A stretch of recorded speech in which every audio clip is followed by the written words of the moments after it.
Okay, si Budget Hunting Shop may tanong. Sabi niya, naka third session na daw yung partner niya for anti-rabies at 14 days, di pa naman namatay yung pusa na kumagat sa kanya.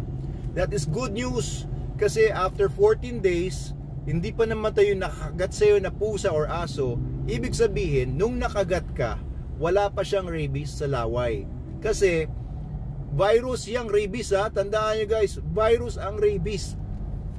Dadaan yan sa mga nerves kung saan nakagat yung aso or pusa, tapos pupunta sa brain, and from the brain pupunta sa salivary glands, tapos lalabas sa laway. Pero pag dumaan na sa brain ang rabies, within 14 days patay si pusa, si aso, si tao. Okay, so within 14 days kapag dumaan na sa utak, patay.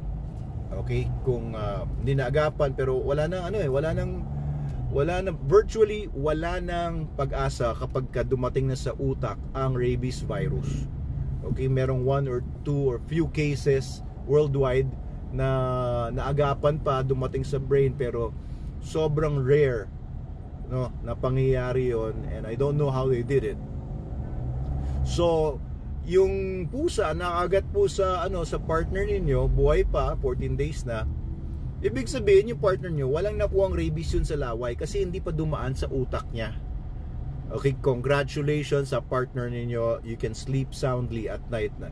Pero dahil naka third session na yung partner ninyo, kung meron pang fourth session yan or iba pang pinapagawa yung doctor ninyo, sundin nyo lang po yun, no? That's for your own good. And pag dumating yung chance na alam nyo, ulit-ulit yung ganyang eksena, at least protektado kayo, walang problema, diba? So that's a good thing na meron na kayong anti-rabies o yung partner ninyo. So congratulations ulit, and ipagpatuloy nyo lang na sundin nyo yung human doctor po ninyo doon sa mga papagawa pa niya.